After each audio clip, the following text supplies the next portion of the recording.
Chapter 13, 11 minutes later. George, Harold, get out of here right now! George and Harold opened their eyes. Wearily, they stumbled to the treehouse door and looked down.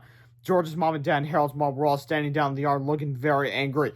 The school call, George's dad said. They told you kids weren't in class today. Uh-oh, said George. We're dead, said Harold. Would you mind explaining what you've been doing all day? Asked Harold's mom angrily. George and Harold could hide the truth no longer. They decided to confess everything. We couldn't go to school today, said George. We have to save the Earth from an evil, crazy guy who's running around a giant pair of robotic pants. Yeah, said Harold. We spent the last day traveling through time, writing for dinosaurs, and teaching cavemen how to defend themselves. Very funny, shouted George's dad. If you kids think you'd skip school and goof around all day, you're in for a big surprise. George and Harold had never seen their parents so angry. The two boys spent the next 5 hours mowing lawns, weeding gardens, vacuuming houses, washing cars, dusting furniture, cleaning out garages, whitewashing fences, doing dishes, folding laundry, and taking out garbage. It was exhausting work, but it was nothing compared to what was to come next. Now, basically, I'm gonna tell you a little bit of context for this chapter. All this time traveling stuff where they did with the K people and the dinosaurs being chased by Tippy Turtles, it somehow didn't make the news to the parents, and the parents are all like, You missed your day at school! You going to school! and George Hill's just like, we haven't slept in 30 hours, can we just please have a nap, and then we'll do what stupid chores? Are you gonna tell like that, would you? Would they go to the show? Pretty much. But anyway, chapter 14, what was to come next? George and Hale never been so tired in all their lives. At 9:30 p.m., they grunted to each other and limped to their houses like zombies. Would you like a snack, dear? Said Harold's mother. He mumbled. He was too tired for a snack, too tired to take a bath, too tired to put his pajamas on or take his shoes off. He didn't even have the energy to turn out his bedroom light. He just collapsed on top of his bed and fell asleep instantly. 22 seconds later, the telephone rang. It was George. Harold's mother brought the phone out into his room and held it up to his ear. Harold was too tired to even say hello. He just mumbled, I just remembered something, said George panicking. Tomorrow's test day! Harold's bloodshot eyes popped open and he sat up straight. Oh no! Harold cried. I forgot all about that! Me too, said George. We're having major tests in all our classes tomorrow. We're gonna have to stay up all night long and study. Chapter 15. To thine own self be truant. When the sun rose the next day, George and Harold were still going through spelling checklists. George was almost done studying. Harold still had to read 44 pages of his natural history textbook. Breakfast is ready, shouted George's dad from downstairs. George stumbled down exhaustedly and tried to smoosh some waffles into his mouth. He missed. Meanwhile, Harold was sitting at his breakfast table in a burnt-out stupor, buttering his cereal and pouring milk on his toast. Did you get any sleep at all last night? Asked Harold's mom. Harold answered. Harold's answer didn't make any sense, but it was the best he could do under the circumstances. Before long, George and Harold were ready for school. They met up, as they did every school day, in George's front yard. Are you ready for a big test today? Asked George droopily. Pretty good, said Harold. He was so tired he couldn't even answer a simple question from his best friend correctly. How was he going to manage a day's worth of tests? Let's get this over with, George moaned. Wait, Harold, I want to take a cracker eggs before you go to school. Harold wobbled to George's backyard and hoisted himself up the ladder to the treehouse. Hurry up, said George. Harold did not answer. Hey, said George, we're going to be late. Harold did not come down. George climbed up the steps and peeked inside the treehouse. It was just as he expected. Harold had fallen asleep at their desk. Hey, Harold, said George, shaking his friend's shoulder. Wake up, man. We're going to be late for our test. Just 5 minutes, moaned Harold. I just need to sleep for 5 minutes less. Oh, okay, said George, but not a minute longer. George took his backpack off and set it against the treehouse door. Then he plopped down in his beanbag chair and looked at his pocket watch. 7:53 a.m. The second hand was ticking by awfully slowly. I'm just going to close my eyes for a few seconds. Just for a few seconds. That afternoon, George yawned and stretched as he rolled over his beanbag chair. He glanced at his pocket watch again. 4:41 p.m. George closed his eyes and went back to sleep. Suddenly, his eyes shot open. George screamed. Harold woke up with a jump. George cried. Harold will. George and Harold peeked out the treehouse window. Harold's mom was out in her garden. She was whistling a cheerful tune. That's strange, said Harold. Why didn't the school call her and tell her we were absent? I have no idea, said George. George and Harold climbed down the front of the treehouse and walked over to the garden. How was school today, said Harold's mom. Oh, same as always, I guess, said Harold. He really was guessing. George's mom heard them talking and came over. You didn't miss school today, did you? Asked George's mom. Nope, said George. Technically, George was telling the truth. He hadn't really missed school at all. Chapter 16, Super Secret Test Day. The next day, when George Hale arrived at school, Mr. Crumb was overjoyed to see them. He met them at the front door, shook their hands enthusiastically, and gave them both big, sweaty hugs. "This can't be good," George said. "You're wrong," said Mr. Crumb. "It's the best day ever! It's the day I've been waiting for since I met you two horrible people! Let's all go to my office, shall we? I got refreshments!" As they walked down the long hallway toward Mr. Crumb's office, several teachers patted Mr. Crumb on the back and congratulated him. The entire school staff seemed elated. "We're doomed," said Harold. When they finally got to Mr. Crumb's office, he plopped down into his chair and spun around a few times, giggling with glee. After a few minutes, George started to become impatient. "I thought you said there were going to be refreshments," George said. "Not for you!" shouted Mr. Crumb angrily, slammed his fist on his desk. He opened his drawer, pulled out a warm diet soda, and popped it open. Then he leaned back in his chair and sipped loudly as he chuckled to himself. "I just want to soak this moment in," he said with delight. His fizzy brown phosphoric acid dribbled down his chins. "You boys have really messed up this time!" Mr. Crumb laughed.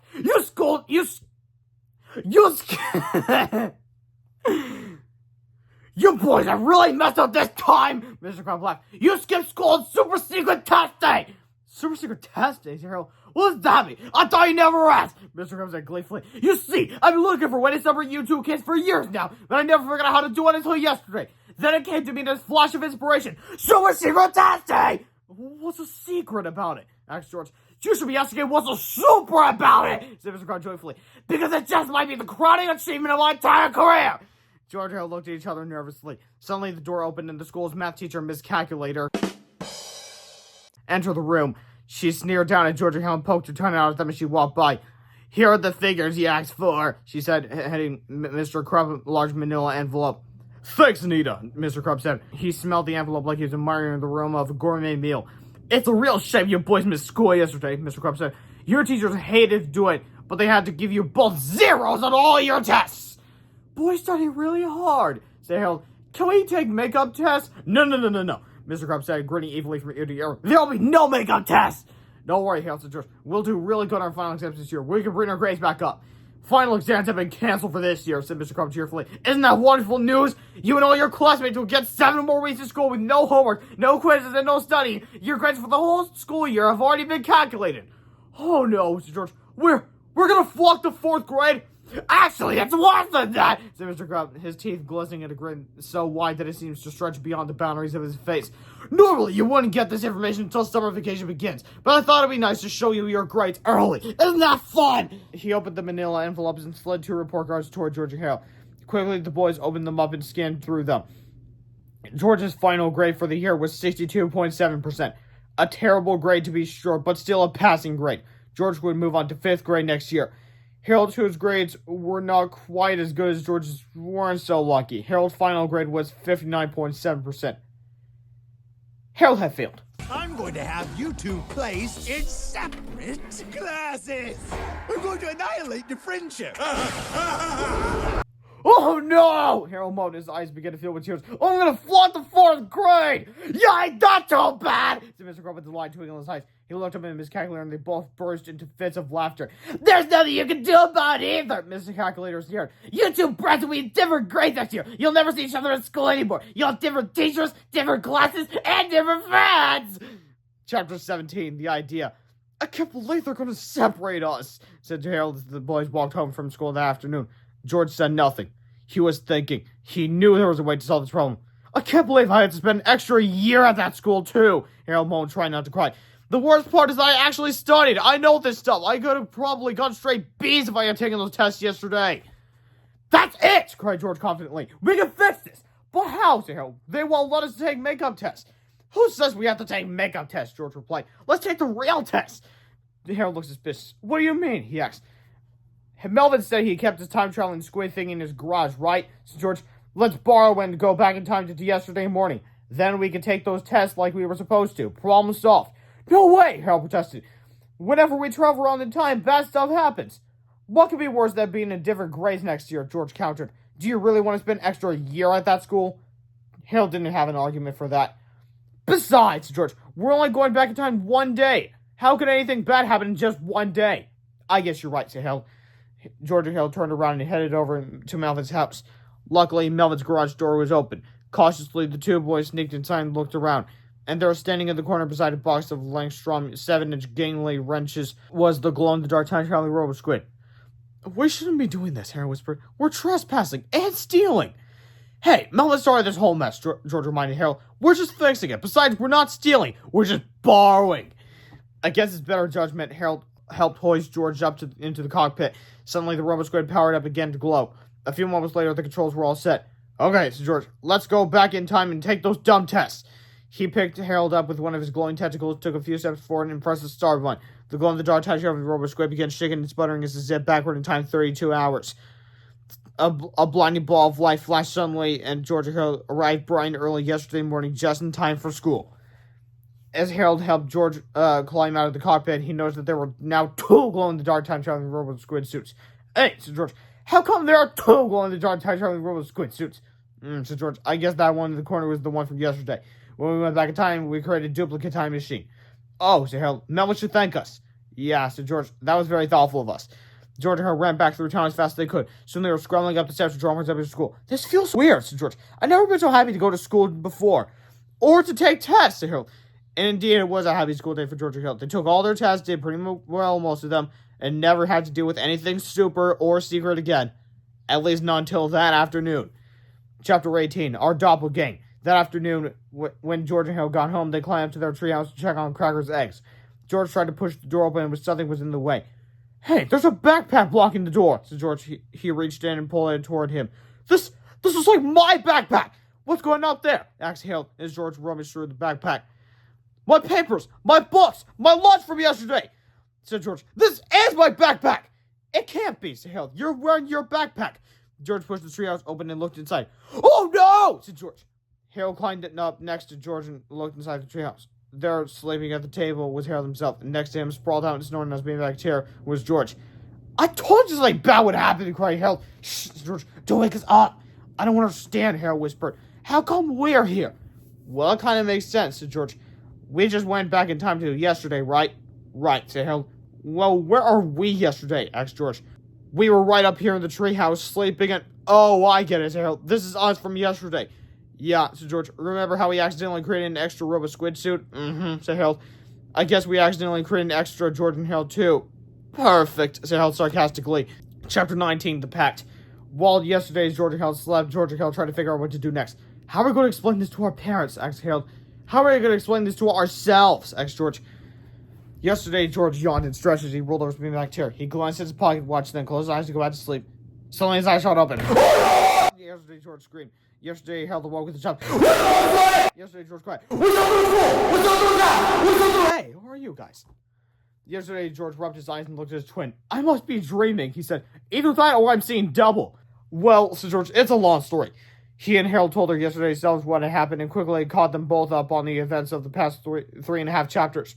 Now what are we supposed to do? Asked yesterday George. We can't tell our parents, said Harold.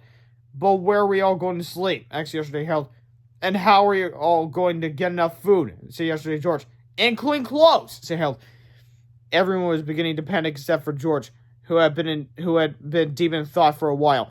George didn't seem worried at all. In fact, a devilish grin was beginning to spread across his face. You know, George said, maybe we're looking at this the wrong way. Maybe this is a good thing. A good thing, cried yesterday Harold incredulously. Yeah, said George. We've always said that there's never enough time to do what we want to do. So let's take shifts. Me and Harold will start going to school and doing our homework on even number days. You guys will go to school and do homework on odd number days. Yeah, but what we do while you guys are at school? Asked yesterday George. Whatever you want, said George. Hang out in the treehouse, play video games, make comics, watch monster movies. It doesn't matter. You guys get to relax and take the day off every other day. I get it, said yesterday George, smiling devilishly. Then you guys can take the day off while we're at school and stuff. Yeah, said George. Just think of the possibilities. I don't know, said Harold and yesterday Harold at the same time. Don't worry, said George. It'll be great. We'll have twice as much fun as normal and only half the work. Yeah, said yesterday George. What could possibly go wrong? Different shirt, yes I know, but that's not important. What's important is Chapter 20, Shift Workers. Since today was an even-numbered weekday, it was decided that yesterday George and yesterday Harold would go to school the next day. So the yesterday boys said goodbye and headed down to respective homes to eat, do homework, and prepare for the next day at school. George and Harold were ready for a night off. Harold grabbed a stack of comics, George turned on the monster movie, and the two friends settled into their beanbag chairs for some well-deserved R&R. Fortunately, they had enough juice boxes, zincs on cupcakes, and fruit roll flops to last them for a while. Around 9:30 p.m., George called Pico Pizza Palace and ordered 2 calzones, some cheesy breadsticks, and 2 2-liter bottles of ice cold Root beer, no, root beer. The boys went in George's driveway so the delivery guy wouldn't ring the doorbell. Soon the two friends were enjoying the finest carbohydrates money could buy in the quiet comfort of their cozy treehouse. This is the life, said George as he pressed play on the horror movie masterpiece Baby Blob 2, The Squish and Ink. Harold, who was usually cautious in situations like this, had to admit it. This was indeed the life. Chapter 21, Problems. The next morning, George and Harold woke up late. It's nice to sleep in for a change, isn't it? Said George. Yeah, said Harold, but I gotta pee. This was something that George and Harold had thought about. Usually they would just climb down the ladder, run to their houses to use the bathroom. But George and Harold's moms both worked from home, and they would not be happy to see the boys running in and out of the house on a school day. Fortunately, empty 2-liter bottles came in very handy for such situations.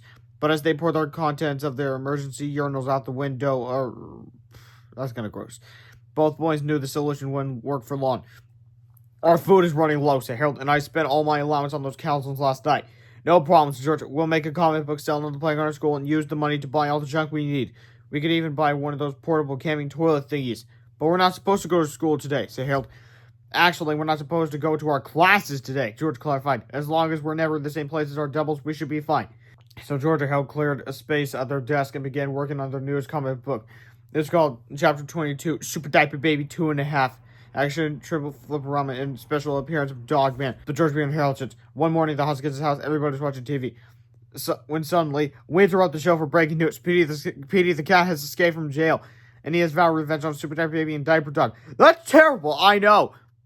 Breaking the fourth wall a bit, huh? We gotta be very careful. Peter's gonna try and trick us. We must be on the lookout for his evil ways. 2 seconds later. Oh, I wonder who that could be. Yes. Hello, I'm P.T. Doghat. I'm the world's most famous clown. Can Billy Diaper Dog be my big brain? Okay, soon. You can run on this big floating mate. Alright. Then the big parade started. And these pictures. I think I'm being reminded of that Uncle Grandpa parade thingamajiggy.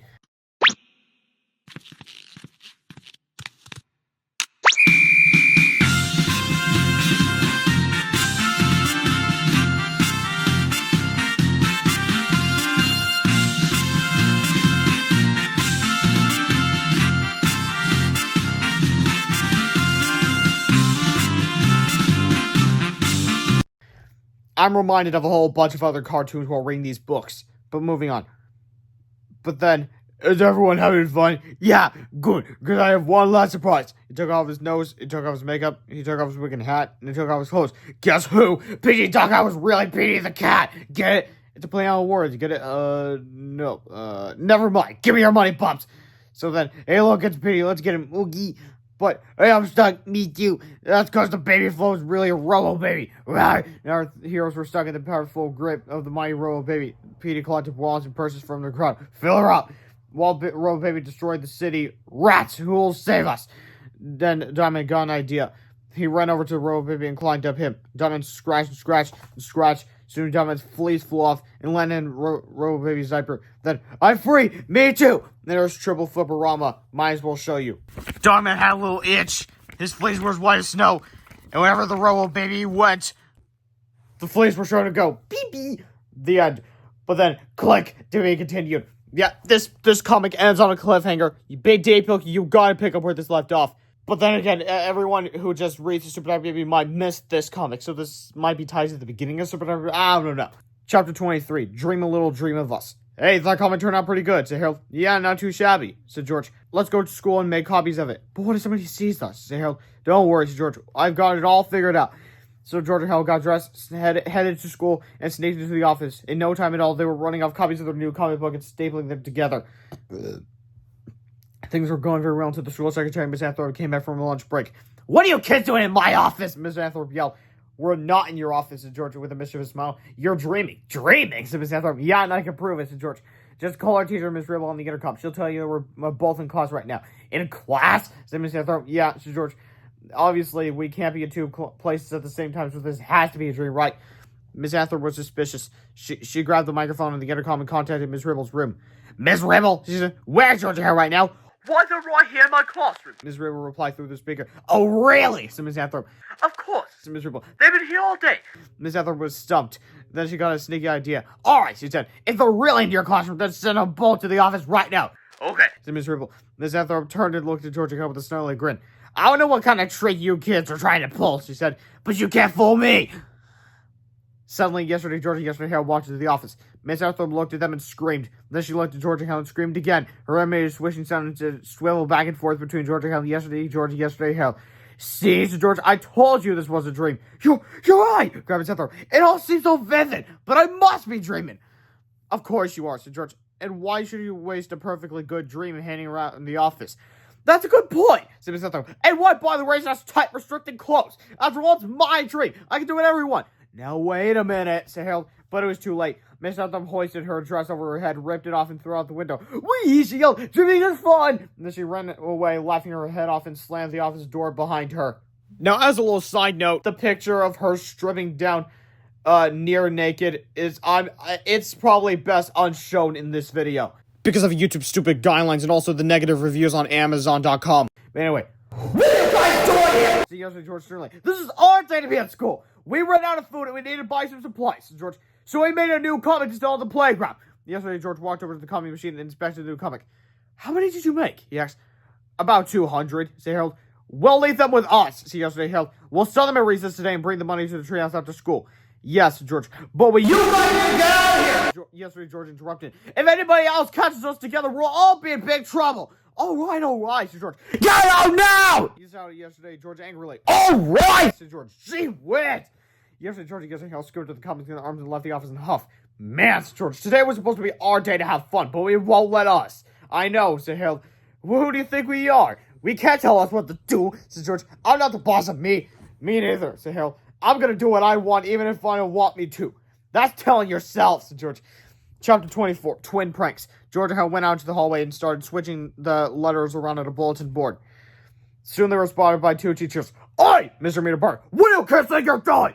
Actually, we're not doing anything, said George. You guys are dreaming. It took even less effort to persuade Mr. Meter and Miss Labeler that they were dreaming too. Once they looked through Miss Ribble's classroom window and saw George and Harold sitting in their seats, they were convinced. There can't be two Georges and two Harolds, said Mr. Meter. So this has to be a dream. That's right, said Harold. You can do anything you want. Just don't take off your clothes, and oops, too late. Mr. Meter tore off down the hallway, laughing like a crazy person and singing Itsy Bitsy Spider at the top of his lungs. Miss Labeler headed straight for the teacher's lounge, where she yanked open the refrigerator and started stuffing her face with everyone's lunches. Hallelujah! She cried. I can eat anything I want and not gain weight! Hey, that's our food! Cried Mr. Rectin. No, it's not, giggled Labeler. This is a dream. Check it out for yourselves! With a mouthful of tuna salad and chocolate chip cookies, she led them all down to Miss Ribble's classroom window. Soon they were convinced, too. George and Howard watched in shock as teacher after teacher started going crazy. Mr. Meter brought in a garden hose and started spraying down the hallway with soapy water. It's the world's biggest slip and slide! He cried. By the time Mr. Crabbe came out of the teacher's bathroom, nearly all the staff, including the janitor, the lunch ladies, and most of the parent volunteers, were laughing their heads off, throwing soap suds at each other and slipping and sliding down the hallway in their giant underwear. Mr. Crabbe screamed. It's the greatest dream ever! Cried Miss Dakin. She brought Mr. Crump over to Miss Ribble's classroom window and showed him the proof. But when Mr. Crump saw that there were now two Georges and two Harolds, his reaction was a bit different from the other adults' reactions. He tried to speak. He tried to convince himself that he was dreaming. He tried to say something. But all that came out was